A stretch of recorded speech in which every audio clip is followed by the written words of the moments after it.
कि बाला बच्चन जी शुरुआत करना चाहते हैं। बालाजी।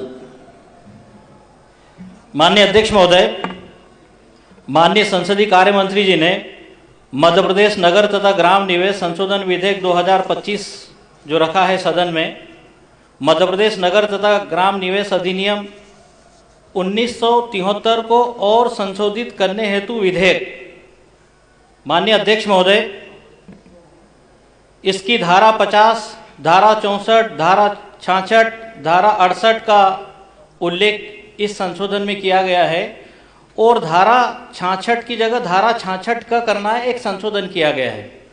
माननीय अध्यक्ष महोदय, मैंने खुद ने इसके उद्देश्य एवं कारणों को मैंने पढ़ा है और पढ़ने के बाद में जो समझ आया है उसका मैं यहाँ उल्लेख करना चाहता हूँ कि सरकार इस संशोधन विधेयक को क्यों लेकर आई है। माननीय अध्यक्ष महोदय, इस संशोधन विधेयक के पीछे सरकार की मंशा क्या है।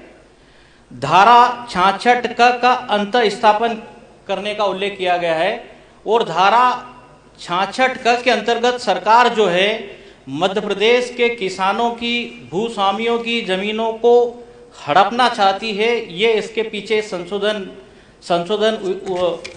विधेयक का उद्देश्य। माननीय अध्यक्ष महोदय, सरकार की मंशा स्पष्ट हो रही है कि पूरी सरकार की नज़र किसानों की ज़मीन के ऊपर जो लगी हुई है और ये लगभग, मैं आपको बताना चाहता हूं कि धारा 66 क में कहीं पर भी इस बात का, जिसका जो ये संशोधन करना चाहते हैं, धारा 66 से धारा 66 क करना चाहते हैं, उसमें कहीं पर भी किसानों की, भूस्वामियों की हितों की रक्षा का उल्लेख कहीं पर भी आपने नहीं किया है। इससे ये स्पष्ट होता है कि आपकी नीयत खराब है, आपने षड्यंत्र रचा है, आपकी मंशा किसानों की जमीनों के प्रति और भूस्वामियों की जमीनों के प्रति आपकी मंशा ठीक नहीं है। उसको मैं आगे माननीय अध्यक्ष महोदय, इसको मैं स्पष्ट और इसका मैं उल्लेख करना चाहता हूँ।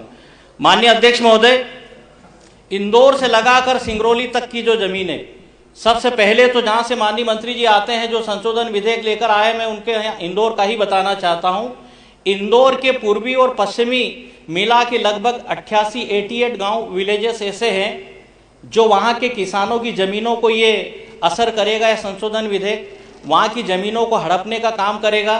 तो चाहे इंदौर के 88 गांव के किसानों की बात हो या फिर देवास के 32 गांव के किसानों की बात हो, पीतमपुर के किसानों की बात हो, या फिर माननीय अध्यक्ष महोदय, या जहां सिंहस्थ लगता है वहां उज्जैन के किसानों की ज़मीनों की बात हो। और बात यहीं समाप्त नहीं होती, सिंगरौली में तो एक पूरे शहर को ही ये अन्यत्र शिफ्ट करना चाह रहे हैं। तो इस कारण से और इस मकसद और उद्देश्य के कारण ये संशोधन विधेयक जो लेकर आए हैं, हम इसका पुरजोर विरोध करते हैं। और जो हमारी जो आशंका है, उन आशंकाओं को सरकार को इस सदन में स्पष्ट करना पड़ेगा, अन्यथा हम इसका पुरजोर विरोध सदन से लेकर हम लोग सड़क तक हम इसका विरोध करेंगे। माननीय अध्यक्ष महोदय, कि हमारे सदन के दो विधायक साथियों ने बजट पे और बजट के अनुदान मांगों पर इस बात का उल्लेख किया था कि चाहे वो महेश परमार जी की बात हो, जो उज्जैन जिले से ही वो आते हैं, उन्होंने जो सिंहस्थ की जमीनों के बारे में और उनके किसानों की हितों के बारे में बात कही थी। और उसके अलावा भारतीय जनता पार्टी के एक विधायक साथी ने इस बात की बात कही थी, चिंतामणि जी ने, जिनको आज उनको नोटिस भी मिल गया है।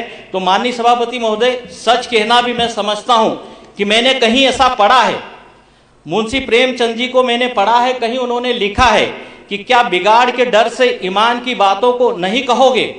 और वो अगर चिंतामणि जी ने कही है, भले उस दल के हैं, भारतीय जनता पार्टी के हैं, आज उनको नोटिस मिल गया है। तो माननीय सभापति महोदय, जिस मकसद और उद्देश्य को लेकर हम इस सदन में आते हैं, किसानों के साथ में अहित होगा और उनकी जमीनें हड़पने का काम करेंगे, हम उसका पुरजोर विरोध करेंगे। माननीय अध्यक्ष महोदय, आप भी संसद के सदस्य रहे हैं, आप कृषि मंत्री रहे हैं, आप हम सब इस बात को बहुत अच्छे से जानते हैं कि भूमि अधिग्रहण कानून 2013 जो मनमोहन सिंह जी की सरकार ने जो कानून बनाया था, जिसके अंतर्गत भू अर्जन दिया जाता है, तो सबसे पहले अगर जहां की भी जमीन आप हड़पना चाहते हो, जिस भी पर्पज के लिए, आप ये संशोधन विधेयक जो लाए, इसमें आपने अधोसंरचना का उल्लेख किया है। अधोसंरचना के कारण आप ये किसानों की जमीन हड़पना चाहते हो। उसके पहले मैं ये जानना चाहता हूं माननीय संसदीय कार्य मंत्री जी, जो ये आप जो संशोधन विधेयक जो लेकर आए हैं, कि क्या ये इस कानून का, भूमि अधिग्रहण कानून 2013 के अनुसार भू अर्जन, जब तक किसानों की, माननीय अध्यक्ष महोदय, रजामंदी नहीं होती है, किसान नहीं छोड़ना चाहते। जब तक किसानों की स्वीकृति नहीं होती तब तक सरकार उनकी जमीनों को ले नहीं सकती है। लेकिन मैंने भी जहां के जिन गांव के किसानों की जमीनों का जो उल्लेख किया है, मेरे पास भी एक ज्ञापन आया था और मुझे भी पीतमपुर के किसानों ने ज्ञापन दिया था। इस कारण से मैं ये बात बताना चाहता हूं। तो माननीय अध्यक्ष महोदय, जो देश की संसद में जो कानून बना और उसके अंतर्गत जो किसानों की जमीनों का भू अर्जन और उसका मुआवजा तय किया जाता है, तो वहां आप ये धारा 66 का करके उनकी जमीनों के मुआवजा देने में आप डंडई कर रहे हैं। आप उनसे अपने मनमाने तरीके से उनसे जमीनें जो छीनेंगे। तो माननीय अध्यक्ष महोदय, मेरा कहना है कि जब तक किसान अगर वो जमीनें अपनी मर्जी से नहीं देना चाहते हैं तो सरकार ने नहीं लेना चाहिए। आगे इसी में उल्लेख किया गया है कि जो वर्तमान आपकी गाइडलाइन है उससे 4 गुना अधिक उनको मुआवजा दिया जाना चाहिए। अगर गांव के किसान है, ग्राम पंचायत के किसान है, तो क्या उसका पालन आप करेंगे? या शहर के किसान हैं तो उन्हें लगभग 2 गुना अधिक मुआवजा देना चाहिए। माननीय अध्यक्ष महोदय, आपके माध्यम से संसदीय कार्य मंत्री जी को बताना चाहता हूं, जो इंदौर से आप आते हैं, आउटर रिंग रोड जो कि लगभग 14 साल हो गए हैं, और आउटर रिंग रोड के लिए जो जमीनें जो ली गई हैं माननीय अध्यक्ष महोदय, उनकी आज तक गाइडलाइन के अनुसार उनका मुआवजा तय नहीं किया गया है। और जो आशंकाएं हैं, लगभग 37 लाख हेक्टेयर जमीन जो वन क्षेत्र की वो सरकार लेना चाहती है और लगभग ऐसा सरकार ने प्रस्ताव बनाया है। क्या वो जमीन भी इसके अंतर्गत आएगी? और माननीय अध्यक्ष महोदय, हम जो पैसा एक्ट के जो हम लोगों का जो एरिया है, ट्राइबल एरिया जो है, पैसा एक्ट वहां पर लागू है, क्या वो पैसा एक्ट लागू क्षेत्र वाली जमीन भी इसके अंतर्गत आएगी? माननीय मंत्री जी जब बोले तो इस बात का स्पष्ट उल्लेख करें। और अधोसंरचना, माननीय अध्यक्ष महोदय, अधोसंरचना की आड़ में क्या आप माल बनाएंगे, सुपर बाजार बनाएंगे, मल्टी स्टोरी बनाएंगे, मल्टीप्लेक्स बनाएंगे? और क्या उसकी आवश्यकता, जहां के किसानों की जो जमीन लोगे वो किसानों को आवश्यकता है भी क्या? और आपने आगे ये कहा है धारा 66 कम है कि हम जमीन सुधार कर आधी जमीन हम उन्हें भी देंगे। तो माननीय अध्यक्ष महोदय, क्या आप वहां जो भी प्रोजेक्ट लाएंगे आप उनको शेयर होल्डर में शामिल करेंगे? उनको शेयर होल्डिंग के लिए उनकी भी मदद करेंगे? या जिस जमीन पे आप जो प्रोजेक्ट लगाओगे क्या वो उन्हीं किसानों को और उनके बच्चों को मजदूरी करने के लिए आप मजबूर करोगे? तो माननीय अध्यक्ष महोदय, तमाम पॉइंट ऑफ व्यू से ये मैं समझता हूं ये बिल्कुल ठीक और प्रदेश के किसानों के और भूस्वामियों के हित में बिल्कुल भी नहीं है।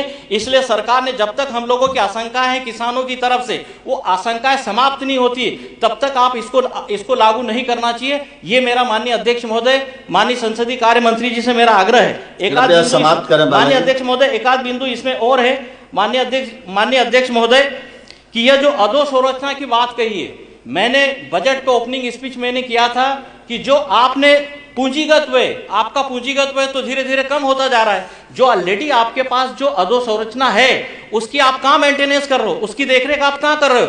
और जो बड़े बड़े जो बांध बने हैं, इंदिरा सागर बांध की बात कर ले, सरदार सरोवर बांध की बात कर ले, हमारे यहाँ पर लोअर गोई की बांध कर ले, बांध की बात कर ले, जो लोग अभी तक जो डूब में गए उनको मुआवजा नहीं मिला है और अभी तक उनका पुनर्स्थल का ठीक ढंग से वहां का डेवलपमेंट नहीं हुआ है, तो वहां की अधोसंरचना की बात क्यों नहीं कर रहे हैं? किसानों की जमीन को हड़प कर ये प्रोजेक्ट खड़े करना और किसानों के साथ कुटाराघात करना, मैं समझता हूं ये बिल्कुल ठीक नहीं है और हम इसका पुरजोर विरोध करेंगे। सरकार को अपनी नीयत, जो छिपा हुआ जो इनका जो एजेंडा है उसको स्पष्ट करना पड़ेगा।